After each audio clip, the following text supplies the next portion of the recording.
जय राधे। आमादेर जीवने ब्रह्मचर्य धारण केन अति आवश्यक, ब्रह्मचर्येर गुरुत्व की, केन साधक जीवने एक साधक के सिद्धि लाभ करते गेले ब्रह्मचर्य धारण करते हैं।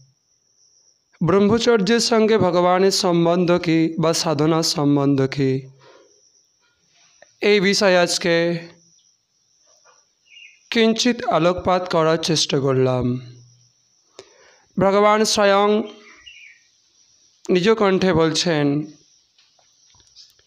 বীর্য বৈ ব্রহ্ম, যা শ্রুতি অর্থাৎ বেদ এই কথা বলেছে। বেদকে আমরা সাক্ষাৎ ভগবানের বাক্ময়ী মূর্তি মনে করি। বীর্যই হচ্ছে সাক্ষাৎ ব্রহ্মস্বরূপ, যার দ্বারাই একটি নূতন প্রাণের সৃষ্টি হয়। এই বীর্যকে আমরা যদি ধারণ করতে পারি এবং সেটির সঠিক প্রয়োগ করতে পারি, তাহলেই তিনি হয়ে ওঠেন এক অসীম শক্তির অধিকারী, যাকে বলা হয় ব্রহ্মচারী, যার কেশ পর্যন্ত দেবতারা স্পর্শ করতে পারে না।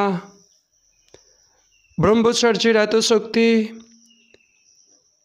দেবতারা পর্যন্ত সেই ব্রহ্মচারীর চরণ বন্দনা করে।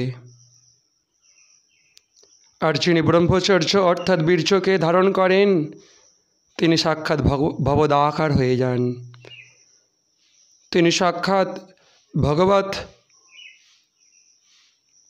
ভাবে আবিষ্ট হয়ে ভগবতময় হয়ে যান।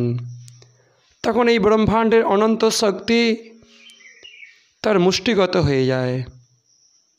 আমরা অনেক পুরাণের মধ্যে শুনেছি যে বড় বড় দুর্বৃত্ত সম্পন্ন মানুষ, পাপাচারী দুরাচারী সাধু মহাত্মাদের সংস্পর্শে এসে বা তাদের সঙ্গে কিঞ্চিত মাত্র বার্তালাপ করে বা তাদের উপদেশে জীবন যাপন করে তারা একটা সময় মহা সাধক হয়ে উঠেছিল। এর প্রভাব ব্রহ্মচর্যের দ্বারাই সম্ভব। একটি ব্রহ্মচারী যখন রাস্তা দিয়ে চলতে থাকে, আমরা যখন বাসে ট্রামে যাতায়াত করি, তার পাশে যখন বসি, তখন আমরা উপলব্ধি করতে পারি যে আমাদের হৃদয় আস্তে আস্তে তার সেই ভগবত ভাবে রঞ্জিত হয়ে কেমন এক অনাবিল শান্তি আনন্দ পাচ্ছে। কিসের প্রভাবে হয়? সবটাই ব্রহ্মচর্যের প্রভাবে হয়।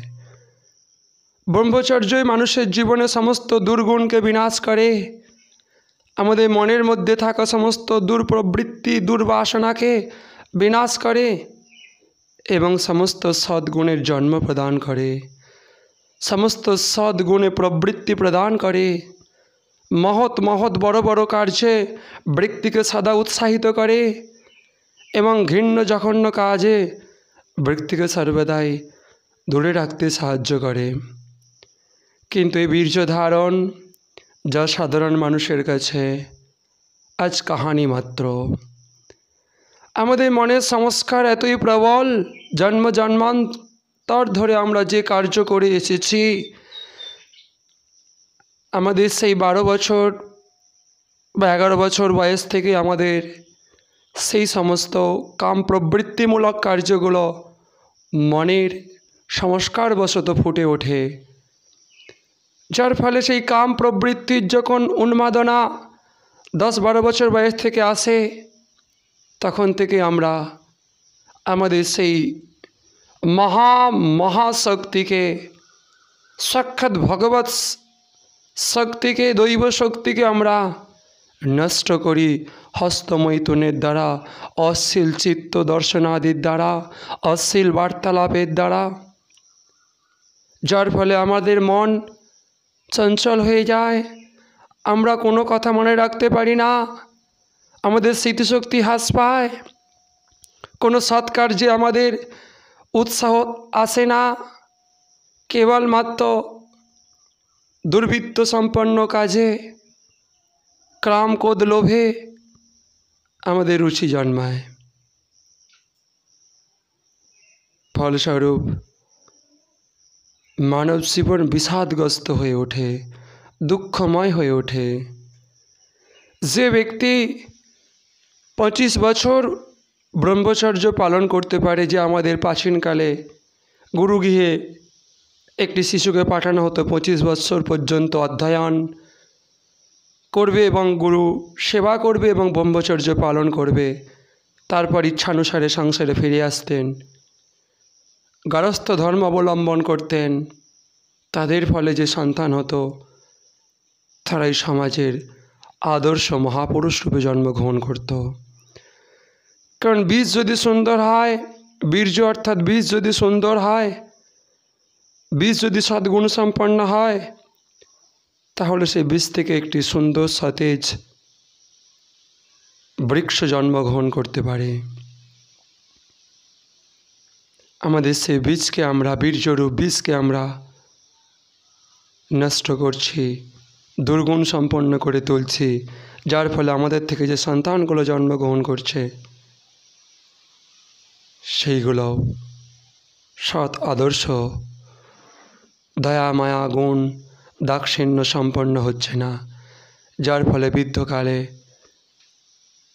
পিতামাতা সন্তানের ঘরে জায়গা হচ্ছে না, স্থির চরণসেবী হয়ে উঠছে সন্তানরা, পিতামাতাকে ত্যাগ দিচ্ছে।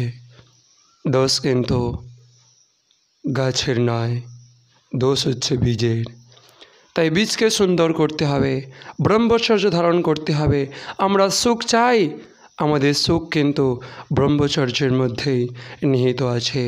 আমরা যত আমাদের ভেতরে থাকা এই দৈবী শক্তিকে নষ্ট করব, তত আমাদের জীবনযাত্রা বিষাদগ্রস্ত হয়ে উঠবে। বলো না গো রাধে।